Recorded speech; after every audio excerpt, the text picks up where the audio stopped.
projects. How do we ensure that communities sees social protection projects as theirs? And we've discussed examples of models in some African countries. For instance, an example is the youth employment and social support. Someone made that example from Nigeria. So also the use of community to target those that are similarly poor, which is what we used to do in the past in Africa. So in the past, when the rich want to help the poor, the community decides who is poor, and this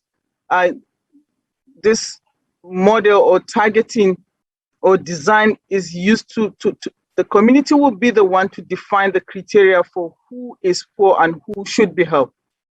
And so we need to leverage on this strength. They can actually do the things that they could do themselves. We also found that the design of the need-based involvement in social protection systems would actually benefit the communities. And they should also be involved in the implementation of community-based projects. And in that way, to actually be practical about it, there should be, or there could be, a community management group who would actually be involved in the implementation, the monitoring, and the evaluation. So in terms of delivery, we also note that our social networking can be an avenue for the delivery of social protection in Africa. So Africa in general believe in socialization, we believe in communism, and we believe in collectivism, which is away from the Western individualistic approaches to projects and to programs. So we can actually deliver in that light. We can also deliver based on social values. Solidarity is the African way, and we can actually take advantage of that to deliver social protection projects.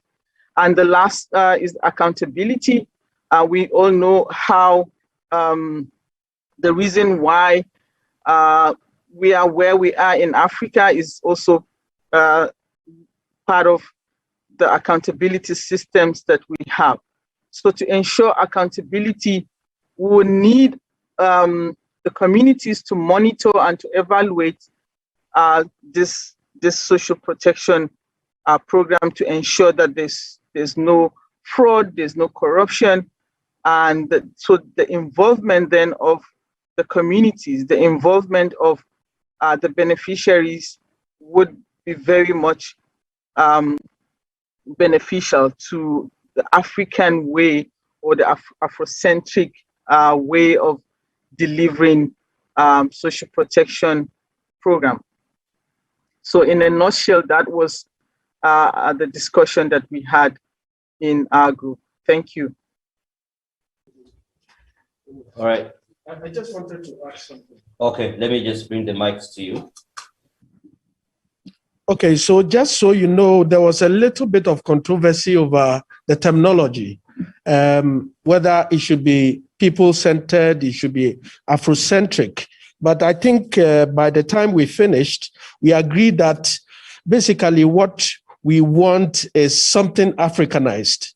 And so whatever we want to call it, we want to make sure that even if we say it's people-centered, what kind of people? We want something that is, very specific to, the African man.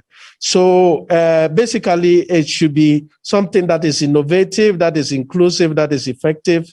And we have found that, there are some limitations. If you look at our current, indigenous dispensation, you will see that we are moving more into being individualistic. People are, staying in gated houses, And then again, we saw also that the indigenous, SP programs are based on solidarity. And so obviously, the right issue component is not there. And so we need to learn from, all of these things. And then we mentioned that if you look at, how government implement SP programs, they can't do it without communities, which is why then the indigenous, SP that we do will be a very crucial thing. So in terms of even design, I mean, if you have, people in the community that can help you in identification, they can show you exactly where you can find the people. And then even in terms of graduation, people can tell that people's lives have improved. And so they can actually help in the graduation. And then in terms of monitoring and evaluation, talking about accountability, I mean, the same social networks, in the community can actually help you do this very well. Thank you very much. Thank you very much for that. Let's appreciate that group as well for their contribution. And now, as we are, heading towards, we may call it the climax of this discussion, of this conference, we're going to be heading into a panel discussion. And again, it's going to be a hybrid one, where we'll have some of our panelists here in the conference hall, and others will be joining us virtually. And so this is going to be just reflection on what next for each actor in social protection, given the evidence that has been presented. The context here being COVID-19 was pretty much a natural experiment that allowed us to stress the social protection systems at all levels by, in quotes, dumping a huge demand in a short time period. So what happened is that we've established that it widened the cracks in an existing, in a system that was already frail. And so this has given us some sort of shock therapy of how to handle this kind of a situation. So what we're going to get some seats here, some chairs here to the front for the panelists who will be joining us here. And we shall also be, as we also allow the tech team, whether we can check with all the virtual panelists, just to make sure we're good to go. Physically, Mary.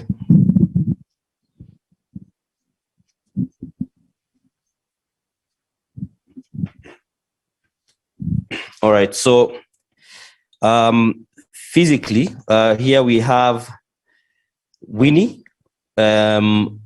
She's virtual. Yes, Winnie Mwasiaji from Kenya, but she's joining us virtually. Here we have Richard Rory in Kenya as well. Professor Julian May in South Africa.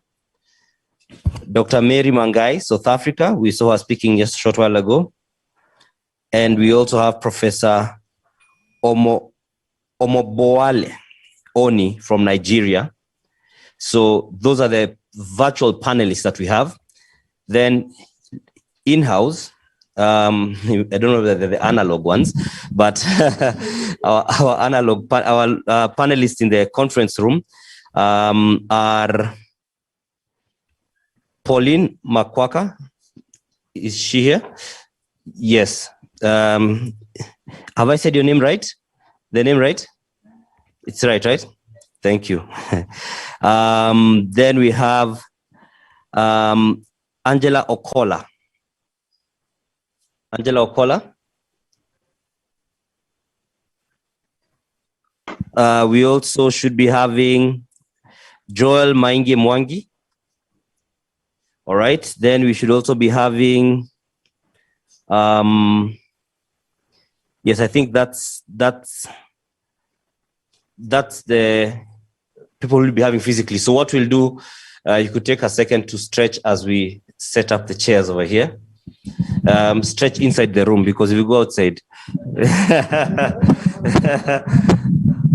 I know how people.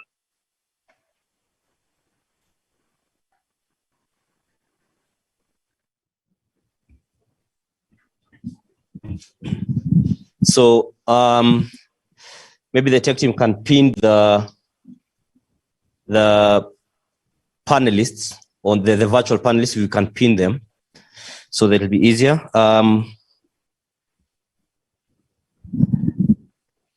We have a correction on one of the panelists. It's Cecily Mwangi, the General Secretary of the Kenya Union of Hair and Beauty Workers. Kuhabo, who is among us, we apologize for the error, and is also one of our panelists. And Joel Mainge is a representative of the persons living with disabilities. So I will request those of us who are on the panel to just come and take a seat on the front chairs, so that we can kick this off. The extra chair behind is for me to sit on as I hold the microphones for you, just so that we can again be very cautious with the pandemic. Karibu sana. Pauline Makwaka, Senior Women Citizen for Change. Karibu sana. Mary? So these are some of them are actually beneficiaries. So for the concern that has been raised and about the actual people who are ground, it's covered. All right, so we have again some of our panelists online and others are here. So I'll just begin by just speaking to, is this mic on? It is, eh? Yeah, okay, thanks. Check once you can hear me. Check. Now you're on. Okay, thank you. Sorry for that. Let me begin with Pauline from the Senior Women Citizens for Change. Maybe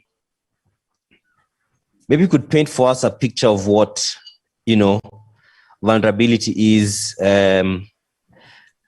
what social needs there have been for the people you represent and what kind of situations they've had to deal with.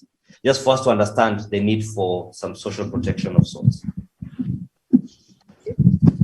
I'm asking, maybe you could paint for us a picture just so that you can get we're trying to set the context of what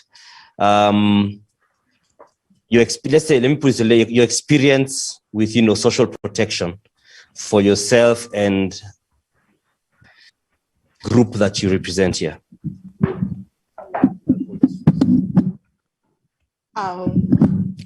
Senior Women Citizens for Change has done a lot of work on the sensitization on the rights of the senior members in the community. We have also helped them to know their rights and come forward and say, this is where we want to move to. And then we have also encouraged them in economic empowerment. The cash transfer, we have pushed to make sure that the elderly people are getting their money through the systems that the government has put forward. In fact, yesterday, there was a lot of problem because the seniors are not really getting their money because people are stealing from them. And we still encourage that the government should make sure they follow so that these old people, like yesterday, I saw the old people just moving, very old, they are looking for their money and the money has been stolen from them. Who steals this money? Pardon? Who steals the money? The caregivers and even the children. I mean, when an old person gets the money, the son or the grandchild comes and takes the money from the old person. So the old person is not able to get the money. So what we are saying is, which is the best way to make sure that these old person or this old woman and man is getting the money. We need to make a follow-up, like we are saying. The community should be concerned to make sure that the old person in the community is getting the money. Okay. Thank you very much for that. That's some good context. We'll be back to you in a bit. I want to come to Joel. And Joel, maybe you could tell us what it is that you do, as a person, and how then your experience has been by virtue of being in a vulnerable situation, and just paint us a picture of that situation. Let me just come to you. Just face forward. I'll hold the mics from the side. Thank you. Maybe to start on is me as person with disability, what I have experienced of late, because my disability comes from the accident. I got accident on 1996, and from that time I have seen so many discriminations, especially to persons with disability, whereby there are people in the family, they see as if having a disability is like a curse. So there are people who don't like to be associated with you. Then when it comes to the government policies, there are no policies that touches the needs of persons with disability.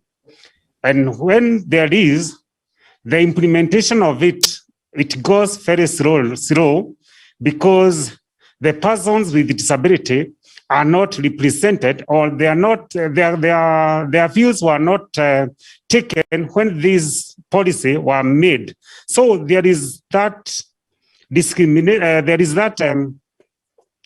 gap whereby most of persons with disability are not represented in many occasions, even from maybe from here, this side, this conference. I think members, we can see these premises is not friendly to persons with disability. Suppose somebody is using a wheelchair. To reach here, it could be difficult. And we are coming up whereby we don't want those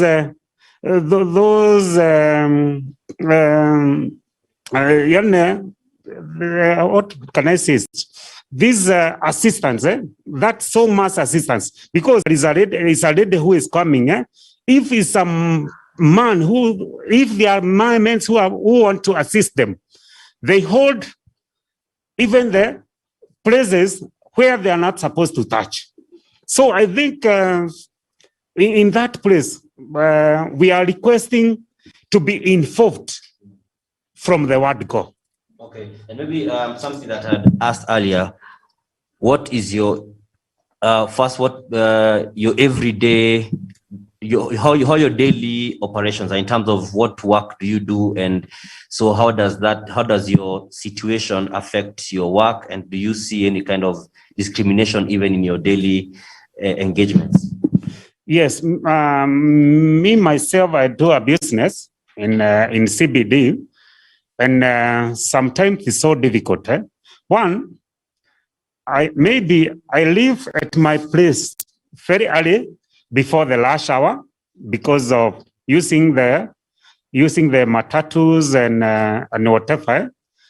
Then when I'm arranging my goods so that I be in business, I have to pay an extra money to people who will assist me in that place. So there is so much difficulties, and probably when we come in socialization, you see the crutches I'm using. These crutches broke at any time. So there are times I maybe need an assistance, or I use an extra money to maintain my daily ongoing. Okay, thank you very much for that. And I want to come to Mama here to just tell us what your experience has been and that of the people who the group you represent in regards to the conversation we have about social protection, just for us to understand the context. My name is Cecily Mwangi, General Secretary of our trade union by the name Kenya Union of Hair Debit Workers. I'm talking of hair debit because all of you pass through our hearts. We make you beautiful, we make you handsome. So it is from that ago that I'm talking about. Hair debit industry is a very big industry. About 80% of the workers in this industry are women. They are women who are young, old, and single. These women, the nature of work, make sure that they stay at the workplaces